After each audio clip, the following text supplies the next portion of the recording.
India news Punjab पर इस खास पेशकश में आप सभी का बहुत स्वागत है। आपके साथ मैं हूं दीपिका नेगी। कोरोना के इस संकट काल में बहुत सी समस्याएं आ रही, कहीं ऑक्सीजन की किल्लत है, कहीं आपके मन में बहुत सारे सवाल है वैक्सीन और ऑक्सीजन को लेकर। ऐसे में इंडिया न्यूज पंजाब आपके लिए खास ओपीडी लेकर आया है, जिसे आप घर बैठकर डॉक्टर से बातचीत कर सकते हैं। कोरोना काल में घर बैठकर अगर आपके मन में कोई भी शंका हो, शिकायत हो, संशय है तो किस तरीके से इस समस्या का समाधान हो, और वो आप हमसे ले सकते हैं, क्योंकि हमारे साथ अनुभवी डॉक्टर जुड़ते हैं और डॉक्टर के जरिए आप अपने तमाम सवालों के जवाब ले सकते हैं। तो बिना वजह घर से बाहर ना निकले और आपके मन में कोई भी सवाल हो तो हर दिन हम एक तय समय पर ये प्रोग्राम लेकर आते हैं, ताकि आप लोगों को बिना वजह घर से बाहर ना निकलना पड़े। तो सबसे पहले हम कोरोना के लक्षण के बारे में बातचीत करते हैं। आखिर इसके सिम्टम क्या है, जिस हिसाब से कोरोना अपना स्वरूप बदल रहा है, इसी के चलते इसके सिम्टम भी बदल रहे हैं। अगर आपके चेस्ट में पेन हो, सांस फूल रहा हो, कोविड निमोनिया हो, लगातार खांसी हो, ब्लड में क्लॉट्स आ जाए, सर्दी जुकाम हो, कोई भी सिम्टम हो, जरा से भी अगर आप अनईजी फील कर रहे हैं तो आपको तुरंत डॉक्टर से संपर्क करना है। सीएम कैप्टन की तरफ से भी ये कहा गया है कि अगर आप शुरुआती दौर में इस बीमारी का इलाज करते हैं तो आप कोरोना महामारी को मात दे सकते हैं। बाकायदा अपील भी की गई है। तो मामूली से लक्षण हो, सर्दी जुकाम हो तो गंभीर लक्षण की तरफ आपको नहीं बढ़ना है, तुरंत आपको डॉक्टर से संपर्क करना है। कम उम्र वालों के लिए खतरनाक है या नहीं? बिल्कुल खतरनाक है। ये महामारी जो है हर किसी को अपनी जद में ले रहा है। बुजुर्ग हो, बच्चे हो, महिला हो, किसी भी वर्ग हो, हर किसी को अपनी जद में ले रहा है। तो सतर्क होने की जरूरत है। और रेमडेसिविर कब दी जाती है ये भी हम आपको बता रहे हैं, और डॉक्टर के सलाह के मुताबिक कि जब आपके फेफड़े में इन्फेक्शन कम नहीं हो रहा है, लगातार बुखार कम नहीं हो रहा, तो अब आपको रेमडेसिविर की दवाएं दे सकते हैं। मक्खी मच्छर से कोरोना फैलता है या नहीं फैलता है, बिल्कुल आपको जो है इस समय खास साफ सफाई का ध्यान रखने की जरूरत है। तेज धूप में खड़े होने से कोरोना नहीं होता है, बिल्कुल गलत है। तेज धूप में खड़े होने से हर जगह कोरोना महामारी की आशंका बनी रहती है।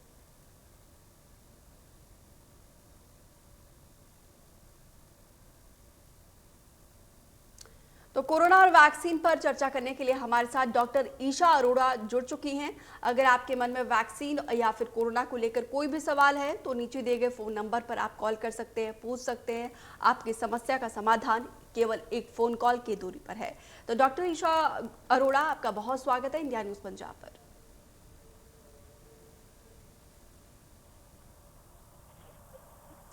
डॉक्टर ईशा, इस वक्त हमारे पास सबसे बड़ा हथियार वैक्सीन है और वैक्सीन की प्रक्रिया पंजाब में शुरू हो चुकी है।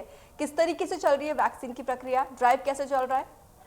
बहुत अच्छा चल रहा है। काफी भीड़ होती है आजकल वैक्सीनेशन के लिए, और अब पीछे लोग कम आ रहे थे वैक्सीनेशन के लिए। अब बहुत खुशी हो रही है देखने की, काफी लोग आ रहे हैं वैक्सीन करवाने के लिए, क्योंकि अब हम सब समझ चुके हैं कि इससे जंग जीतने के लिए हमें बस एक ही हमारे पास हथियार है, जो है वैक्सीनेशन। हाँ जी डॉक्टर ईशा, लेकिन अब चिंताएं बढ़ रही है जिस हिसाब से पोस्ट कोविड जो समस्याएं आ रही है, जो परेशानी आ रही है मरीजों को, ये जो है डराने वाली है। और जो आजकल ये जो फंगल इन्फेक्शन है, ये तो वाकई में डराने वाला है। आखिर क्यों हो रहा है ये सब चीजें? कहाँ पर चूक हो रही है, किस वजह से हो रही है? आप क्या टिप्स देना चाहोगे उन पेशेंट को जो कोरोना को मात देकर आ चुके हैं, और ताकि उनको ये परेशानी ना हो, क्योंकि बहुत सी समस्या हो रही है। सबसे पहले तो मैं यही बोलना चाहूंगी कि कहीं पेशेंट हमारे पास आते हैं जो बहुत ही लेट आते हैं, कि 4-5 दिन पहले बुखार था, अब सांस लेने में दिक्कत हुई, अब आए, कोविड टेस्ट नहीं करवाया। डे 1 जब आपका सिम्टम का है तभी आप अपना टेस्ट करवा लीजिए। 1 दिन का बुखार या आधे दिन का बुखार, तभी टेस्ट करवा लेना है, ताकि तभी से ट्रीटमेंट स्टार्ट हो जाए। एक बार टाइम पे ट्रीटमेंट स्टार्ट हो जाए तो कॉम्प्लिकेशन होने की संभावना कम हो जाती है और ट्रीटमेंट प्रॉपरली दे सकते हैं। जो फंगल इन्फेक्शन की अभी रिपोर्ट आ रही है, उसके लिए भी ट्रीटमेंट हमारे पास है, तो उसमें घबराने वाली ये बात नहीं है। बट हाँ, अब जो भी आपके सिम्टम है, आपने ठीक टाइम पे आके डॉक्टर को उसी टाइम बताना है कि जो सिम्टम आए, तभी उसका टाइम पे ट्रीटमेंट होएगा। तो बिल्कुल हम भी बार बार यही अपील कर रहे हैं, डॉक्टर ईशा भी यही कह रही हैं। हालांकि सीएम कैप्टन ने भी आज यही बात कही है कि अगर कुछ भी आपको अनईजी फील कर रहे हो तो इनिशियल स्टेज में ही आप डॉक्टर से तुरंत संपर्क करें। तो इसी बीच एक दर्शक जुड़े हैं, अमोलक जी। अमोलक जी, आपका सवाल क्या है, पूछिए। नमस्कार जी। हाँ, मेरे को ना प्रोक्सीकैम साल्ट रिएक्शन करता है, मैं क्या इंजेक्शन लगवा सकता हूँ? जी हाँ, आप लगवा सकते हैं। अच्छा, कोई प्रॉब्लम तो नहीं है इसमें? नहीं नहीं, कोई प्रॉब्लम नहीं।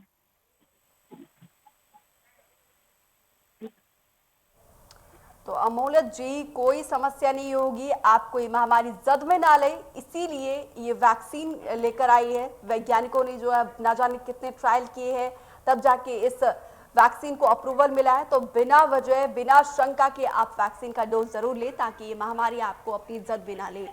डॉक्टर ईशा, अभी तो हालांकि कम आ रहे हैं सवाल, लेकिन जब हमने ये ओपीडी कार्यक्रम शुरू किया था तो दर्शकों के मैक्सिमम सवाल यही थे, क्या हम वैक्सीन का डोज ले सकते हैं? हालांकि अब कम आ रहे हैं, लेकिन अभी भी लोगों में जो है डाउट क्यों है, क्यों नहीं क्रेडिबिलिटी बन पाई है वैक्सीन को लेकर? क्योंकि रूमर्स बहुत है, व्हाट्सएप पे बहुत रूमर्स सर्कुलेट हो रहे हैं, उस वजह से लोगों को बड़ी आशंकाएं हो रही हैं। लेकिन वैक्सीनेशन एकदम सेफ है। स्पेशली जिनको शुगर है, हार्ट की प्रॉब्लम है, वो बहुत आते हैं हमारे पास पूछने कि हमें शुगर है, हमें हार्ट की प्रॉब्लम है, क्या हम वैक्सीन लगवा सकते हैं? तो मेरा जवाब ये होगा कि आपके लिए वैक्सीनेशन लगानी ज्यादा जरूरी है, क्योंकि आपको रिस्क फैक्टर है। अगर आपको कोविड होता है तो आपको ज्यादा सिवियर इन्फेक्शन होने के चांस है। तो आपको ज्यादा जरूरी है, जिनको शुगर, हार्ट की प्रॉब्लम है, कोई और कोमॉर्बिडिटी है, उनको ज्यादा जरूरी है कि वो अपनी वैक्सीनेशन लगवाएं। तो बिल्कुल वैक्सीन जो है सबसे बड़ा हथियार है। बार बार हम यही अपील कर रहे हैं, मिसगाइड आपको बिल्कुल नहीं होना। सोशल मीडिया पर जो अफवाहें फैल रही है इस पर ध्यान बिल्कुल मत दीजिए, आप वैक्सीन का डोज जरूर लें। इसी बीच एक और दर्शक जुड़े हैं, अनूप जी, आपका सवाल क्या है, पूछिए। मैडम, कल हमने वैक्सीन लगवानी है, तो इसके लिए कोई परहेज है? नहीं, कोई परहेज नहीं है। वैक्सीनेशन के बाद एक दिन का फीवर या 1-2 दिन का फीवर या बॉडी में दर्द होना एकदम नॉर्मल है, तो वो उससे आपने डरना नहीं है। पहले या बाद में कोई परहेज नहीं। ठीक है मैम। कोई ड्रिंक, मैं एक्चुअली कभी कभार ड्रिंक भी करता हूँ मैडम, उसका भी कोई परहेज? नहीं, ऐसा तो नहीं है। हाँ जी, हाँ बट जी? आपको अवॉइड करनी है, ड्रिंक अवॉइड करनी है वैक्सीन के बाद, ठीक है मैडम। इम्यूनिटी, ताकि बेटर इम्यूनिटी बने। ठीक है मैडम, ठीक है, थैंक यू। अनूप जी, हमारी सलाह है, जब तक कोरोना काल चल रहा है तब तक कम से कम शराब और ये मदिरा से तो दूरी बना के रखें, क्योंकि आपको इम्यूनिटी को स्ट्रांग रखना बहुत ज़रूरी है। डॉक्टर्स का यही कहना है, इस महामारी के खिलाफ लड़ने के लिए आपके अपने इम्यूनिटी को स्ट्रांग रखना बहुत ज़रूरी है। और जो मदिरा लेते हैं, जो धूम्रपान करते हैं, उनका इम्यूनिटी स्ट्रांग वैसे ही वीक रहता है। अगर आप जीना चाहते हैं अपने परिवारों के लिए, अपने लिए, तो इन सब चीज़ों का सेवन जब तक कोरोना काल चल रहा है कम से कम दूर ही रहे, और हो सकता है उसके बाद तब तक ये आपकी लत जो है छूट जाए। डॉक्टर ईशा, अगला सब इसी बीच एक और दर्शक जुड़े हैं, गुरचरण जी, आपका सवाल क्या है, पूछिए। हाँ जी, मेरा सवाल ये है कि मेरे को पहली डोज कोविशील्ड की लग चुकी है, अब दूसरी मिल नहीं रही है। अपना जो मेरा टाइम पीरियड है वो 28 दिन के बाद वो मिल नहीं रही है, तो क्या अगर थोड़ी सी लेट हो जाए तो कोई प्रॉब्लम तो नहीं है? कोई प्रॉब्लम नहीं है। आप 6 to 8, अब तो बल्कि ट्रायल्स के अकॉर्डिंग हम बोल रहे हैं कि वैक्सीन आपने 6 to 8 वीक के बाद लगानी, 6 से 8 हफ्ते बाद, पहली डोज के 6 से 8 हफ्ते बाद। तो आप सेफली 2 से 4 हफ्ते और वेट कर सकते हैं अपनी वैक्सीन के लिए। हाँ जी। तो उम्मीद करते हैं गुरचरण आपको आपके सवाल का जवाब मिला होगा। डॉक्टर ईशा, हमारे पास दो वैक्सीन अपनी है, स्पुतनिक भी अब आ चुकी है, और धीरे धीरे वैक्सीन जो है दूसरी कंपनीज बनाएगी। तो लेकिन चुनौती जो है बढ़ती जा रही है, जो पोस्ट कोविड जो कॉन्सिक्वेंसेस देखने को मिल रहे हैं, ये वाकई में डराने वाली है। और इसी बीच वैज्ञानिकों ने तीसरी लहर की आशंका भी जताई है। कितनी बड़ी चुनौती मानते हो आप स्वास्थ्य विभाग को इसके लिए? प्रिडिक्शन अभी तो करनी मुश्किल है थर्ड वेव के बारे में, बट हाँ, जैसे चल रहा है कि एक्सपेक्टेड है कि थर्ड वेव, जैसे एपिडेमियोलॉजिस्ट भी कह रहे हैं कि अक्टूबर से दिसंबर के बीच में आएगी। तो हम लोगों का यही कोशिश होनी चाहिए कि उससे पहले हम अपनी वैक्सीनेशन करवा लें, जो भी एलिजिबल कैंडिडेट्स हैं वो अपनी वैक्सीनेशन करवा लें। और इवन वैक्सीनेशन के बाद मास्क पहने रखिए और सोशल डिस्टेंसिंग का पालन करिए, ज्यादा भीड़ भाड़ वाली जगहों पे ना जाइए, ताकि हम इस थर्ड वेव को अवॉइड कर सकें, या अगर होए भी तो कम कि वो इतनी ज्यादा ना हो जैसे अभी हमारी सेकंड वेव चल रही है। तो बिल्कुल हमें जो है एहतियात पूरा बरतना है, मास्क जरूर पहन के रखना है, और मास्क को हालांकि डेली रूटीन में आप लेकर ही आइए। इसी बीच एक और दर्शक जुड़े हैं, गुलजारी लाल जी, आपका सवाल क्या है, पूछिए। नमस्कार डॉक्टर साहब। हाँ जी, मैंने पहली वैक्सीन डोज लगवाई है जी। हाँ जी। तो मेरी ना बाजू दर्द हो रही है लगवाने के बाद। ये एकदम नॉर्मल सिम्टम है वैक्सीन लगवाने के बाद, बुखार आना, बाजू में दर्द होना, थोड़ा बहुत बॉडी में दर्द होना, क्योंकि आपकी इम्यूनिटी बन रही है। ठीक है, तो ये 1-2 दिन के सिम्टम नॉर्मल है एकदम, उसके लिए कोई घबराने वाली बात नहीं है।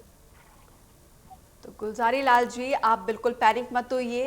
कोई भी वैक्सीन लेते हैं, अभी तो हम कोविड का ले रहे हैं, दूसरी भी हम किसी बीमारी का वैक्सीन का डोज लेते हैं तो नॉर्मल थोड़ा बहुत प्रभाव देखने को मिलता है। तो आपको बिल्कुल भी पैनिक नहीं होना, एकदम रिलैक्स होइए, अच्छे से खान पान का ध्यान रखिए और दूसरी डोज जो है एकदम टाइम पर लगाइएगा। डॉक्टर ईशा, मेरा अगला सवाल ये है, इस महामारी के संकट काल में लोग काफ़ी ज़्यादा परेशान हैं और जो लोग पहले से डिप्रेशन में है वो तो ना जाने वो तो किस दौर से गुजर रहे होंगे, लेकिन इसी बीच जो होम आइसोलेशन में है और बहुत सारे ऐसे लोग हैं जिनका मेंटल लेवल जो है काफ़ी डाउन हो चुका है, मानसिक तौर पर वो काफ़ी ज़्यादा परेशान है और इस वक्त जो है हमें मानसिक तौर पर फिट रहना बहुत ज़रूरी है। उन लोगों को क्या सुझाव देंगे, किस तरीके से वो मानसिक तौर पर दुरुस्त रहे? ये बिल्कुल आपने ठीक बात बोली है और कई बार मैं यही सोचती हूँ कि एक बार हम कोविड के दौर से जब बाहर निकलेंगे तो बहुत लोगों को ये सब प्रॉब्लम्स, डिप्रेशन की प्रॉब्लम्स, ये सब आ जाएंगी, क्योंकि हम सब अंदर हैं, आइसोलेशन में हैं, ह्यूमन सोशल एनिमल्स हैं, एक दूसरे से हमारा मिलना मिलाना नहीं है, कहीं बाहर जाना नहीं है, सब घर में बैठे हैं, तो ये बहुत ही नेचुरल है। और स्पेशली हर टाइम हम नेगेटिव न्यूज देख रहे हैं तो बहुत ही ये है कि हाँ, लोग डिप्रेशन में आ जाते हैं। तो उसके लिए यही है कि नेगेटिव न्यूज से अपने आप को दूर रखें। ये हमेशा सोच के रखें कि कोविड जितने लोगों को हो रहा है उसमें से 99% लोग, एटलीस्ट 95% लोग तो आराम से अपना ठीक होके 14 दिन के बाद हेल्दी रहते हैं। सिर्फ 5% लोग हैं जिनको कोई प्रॉब्लम आती है, वो भी अगर हम टाइम से अपना इलाज शुरू करा दें तो ये सब प्रॉब्लम्स ना आए। और दूसरी बात, हमेशा आप तो इतना ज्यादा सोशल मीडिया है, इतना हमारे पास टेलीफोन्स है, इंटरनेट है, तो अपने फैमिली मेंबर से हमेशा कनेक्शन बना के रखें, बातचीत करते रहें, एक्सरसाइज का ध्यान रखें, मेडिटेशन, योगा वगैरह कर सकते हैं, अपनी हेल्दी खाना खाएं, तो जिस वजह से हमारा एक मेंटल हेल्थ है वो इग्नोर ना हो। तो बिल्कुल अपने मेंटल हेल्थ को दुरुस्त बनाए रखना बहुत ज़रूरी है और इसके लिए ज़रूरी है एक अच्छा रूटीन, एक अच्छी दिनचर्या। इसी बीच एक और दर्शक जुड़े हैं, अनुराग शर्मा। अनुराग जी, आप अपना सवाल पूछिए। डॉक्टर साहब, मैं ये जानना चाहता हूँ, एक्चुअली मेरी मदर जो है उनकी उम्र है 70 ईयर्स, जो उसकी चेस्ट की कंजेशन रहती है, उनको ब्रोंकाइटिस की प्रॉब्लम रहती है, अस्थमैटिक पेशेंट है। वाइफ मेरी जो है उसको पोलन से एलर्जी है, उसको छींकें बहुत ज्यादा आती हैं, उसकी आईज और गाल में जो है स्वेलिंग आ जाती है। बेटे में भी मेरी यही समस्या है, तो उसके लिए क्या इंजेक्शन लगाना समझदारी होगी या अभी कुछ समय वेट करें? नहीं, इंजेक्शन लगाना चाहिए आपको जरूर। और स्पेशल आपकी मदर जो है वो 60 प्लस है, वो तो हमने पहले जब वैक्सीनेशन शुरू करी थी तो हमने 60 प्लस से ही करी थी, क्योंकि वो जो ज्यादा एट रिस्क है, तो उनको तो बिल्कुल आप लगवा लीजिए। और बाकी अगर आपकी वाइफ भी अगर एलिजिबल है, 45 प्लस है या 18 प्लस भी अब तो शुरू हो गया है, तो उनको भी पोलन से एलर्जी होना कोई इस चीज की कॉन्ट्राइंडिकेशन नहीं है, मनाही नहीं है, वो सेफली इंजेक्शन लगवा सकते हैं। तो उम्मीद करते हैं अनुराग शर्मा, आपको आपके सवालों का जवाब मिला होगा। डॉक्टर ईशा, इस वक्त जो है, क्योंकि मैक्सिमम लोगों ने घर पे वो डिवाइस रखे होंगे और लोग जो है बहुत ही फ्रिक्वेंटली उसका इस्तेमाल करें, जैसे ऑक्सीमीटर बोलो, थर्मामीटर बोलो, और बार बार इस्तेमाल करना मेरे ख्याल से उसका सही भी नहीं है। आप उसका प्रॉपर टाइम बताइए कब वो इस्तेमाल करें ताकि उसका प्रॉपर रिजल्ट भी देखने को मिले।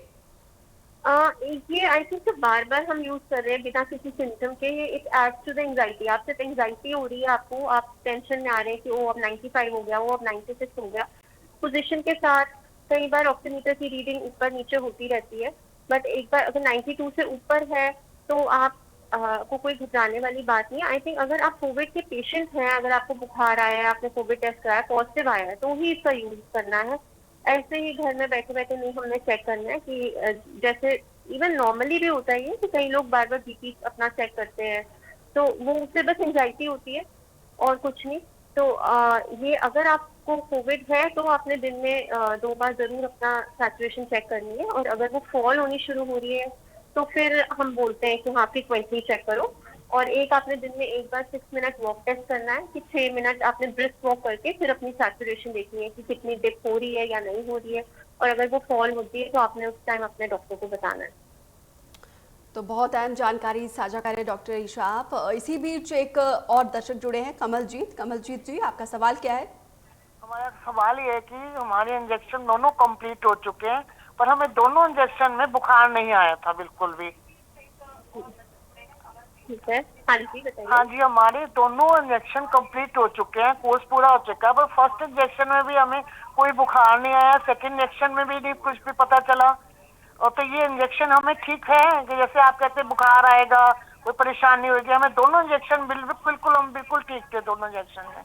तो कोई बात नहीं, आप लकी हैं, आपको कोई भी सिम्टम नहीं आया।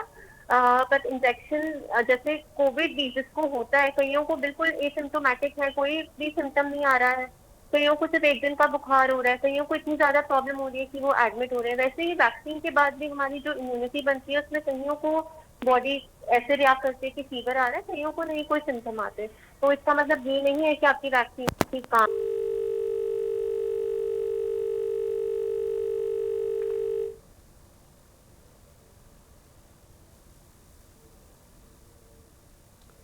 तो डॉक्टर ईशा अरोड़ा लगातार हमारे साथ बनी हुई हैं, तो हर एक सवाल के जवाब के लिए आप हमें फ़ोन कर सकते हैं। अभी थोड़ी सी टेक्निकली खामी आई है, इसको दुरुस्त कर रहे हैं, तो लगातार फ़ोन नंबर्स आपके टेलीविजन स्क्रीन पर फ्लैश कर रहे हैं और आप हमें कॉल करके पूछ सकते हैं। अगर आपके मन में कोई भी सवाल हो, कोई भी शंका हो, कोई भी संशय हो, आपके हर एक सवाल का जवाब सिर्फ एक फ़ोन कॉल की दूरी पर है।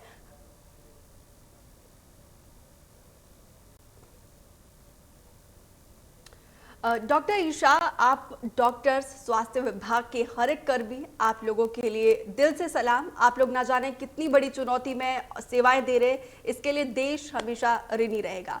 लेकिन चुनौती बढ़ती जा रही है, चुनौती कम होने का नाम नहीं ले रही है। अब ये संक्रमण गांव में पैर पसार रहा है और गांव में इस चेन को तोड़ना बहुत ज़रूरी है, क्योंकि हम सब जानते हैं गाँव में इतनी अच्छी व्यवस्था नहीं होती है।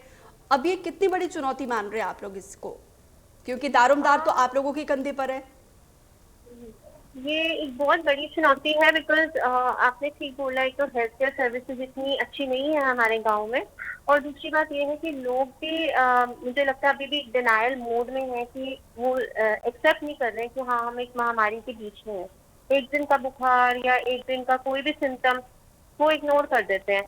तो इसलिए उनको ये बार बार एजुकेट करना कि अपना टाइम पे टेस्ट करवाएं, टाइम पे अपनी दवाइयाँ शुरू करें, ये बहुत जरूरी है ताकि हम इससे लड़ सकें, ताकि हमें आगे जाके और प्रॉब्लम्स ना हो। और उनको ये समझाना कि मास्क पहन के रखना, बार बार आई थिंक मास मीडिया के थ्रू हमें उन्हें एजुकेट करना पड़ेगा कि मास्क पहन के रखना है और सोशल डिस्टेंसिंग करनी है और इतनी बड़ी गैदरिंग नहीं करनी है, ताकि हम इस सिचुएशन में पहुंचे ही ना कि हमें इसका सामना करना पड़े। तो ग्रामीणों के लिए खास तौर पर हमारी ये अपील है, प्लीज लापरवाह बिल्कुल मत बरतिए। जरा सा भी कोई भी अगर आप अनईजी फील करें शुरुआत में, आप डॉक्टर से तुरंत संपर्क करें। इसी बीच एक और दर्शक जुड़े हैं, गुरुदयाल जी, आपका सवाल क्या है, पूछिए। मेरा सवाल ये है जी, मैं हार्ट पेशेंट हूँ, 2 बार मेरा स्टंट पड़े हैं, बीपी और शुगर भी है। क्या बोल रहे हैं कुछ लोग भी शुगर वाले को अभी ये वैक्सीन लेनी नहीं चाहिए, कमजोरी है मुझे, 5 किलो मेरा वजन घट गया स्टंट के बाद। हाँ जी, जैसे कि मैंने भी आपको पहले भी अभी क्वेश्चन का जवाब दिया था कि जिनको ये सब प्रॉब्लम्स है उनके लिए ज्यादा जरूरी है वैक्सीनेशन लेना, क्योंकि अगर उनको कोविड होता है तो उनको ज्यादा सीवियर सिम्टम होने की संभावना होती है। तो इसलिए वो अपने आप को पहले ही वैक्सीनेट करवा के अपनी इम्यूनिटी को स्ट्रॉन्ग कर ले, इसके लिए ज्यादा जरूरी है, इसलिए आप अभी वैक्सीनेशन अपनी ले लें। तो कोई भी, हम हर एक दर्शक से यही अपील करते हैं जो किसी बीमारी से ग्रसित है, वो प्लीज सबसे पहले जाके वैक्सीन का डोज दे, क्योंकि वैक्सीन सबसे बड़ा हथियार है। ये महामारी आपको आपकी जद में ना ले, इसीलिए इसके बचाव के लिए आपको, क्योंकि इस वक्त जो है वैक्सीन हमारे पास एक तरीके से सुरक्षा कवच है और इस डोज को आप जरूर लें। डॉक्टर ईशा, अब ये महामारी जो है हर किसी को अपनी जद में ले रहा है। बिलो 18 के लिए आप क्या टिप्स देना चाहोगे, क्या ऐसे सुझाव देना चाहोगे ताकि उनकी इम्यूनिटी जो है स्ट्रांग बनी रहे? क्योंकि बिलो 18 के लिए अभी खैर वैक्सीन नहीं आई है, लेकिन वैज्ञानिक जो है इसके लिए भी ट्रायल में लगे हुए और भारत बायोटेक की वैक्सीन को भी अप्रूवल मिल चुका है। उम्मीद करते हैं बिलो 18 को भी जो है वैक्सीन जल्दी अप्रूवल मिले। तो फिलहाल के लिए आप क्या सुझाव देना चाहोगे बिलो 18 के लिए? सुझाव वही होएगा सेम जो बाकी सब लोग कर रहे हैं कि अपना मास्क पहन के रखना है, अपने हाथ धोने हैं प्रॉपर, स्पेशली जो बच्चे हैं उनको बार बार पेरेंट्स को समझाना पड़ेगा कि जैसे जब बाहर से आते हैं कहीं से तो फिर अपना हाथ धो लें। भीड़ भाड़ वाली जगहों में, मार्केट में बच्चों को लेके बिल्कुल नहीं जाना है हमने। और अच्छा खाना खाना है, न्यूट्रिशियस डाइट, फ्रूट वगैरह, वेजिटेबल, सब कुछ डाइट अच्छी होनी चाहिए। और अपनी फिजिकल एक्टिविटी का भी ध्यान रखें।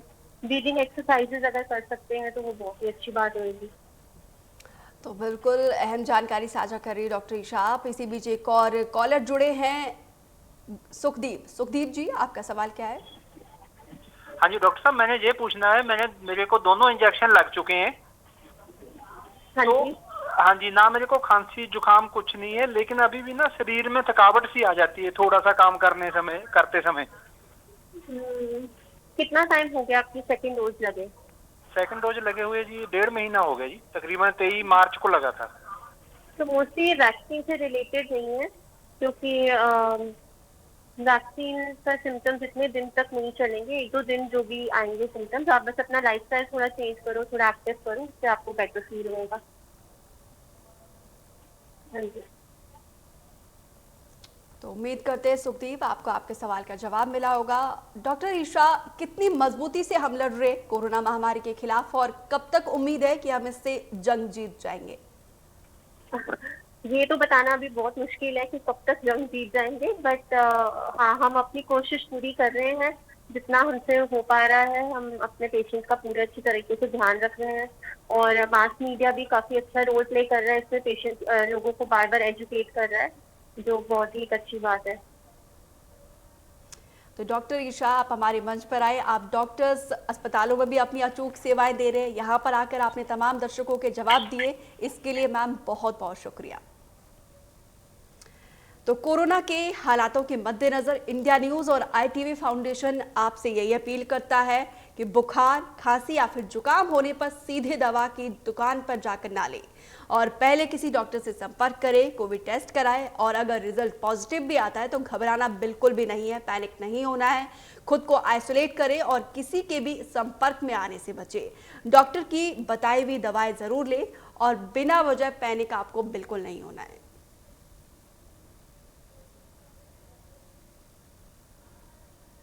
तो इस खास कार्यक्रम में फिलहाल इतना ही। आप बने रहिए इंडिया न्यूज के साथ।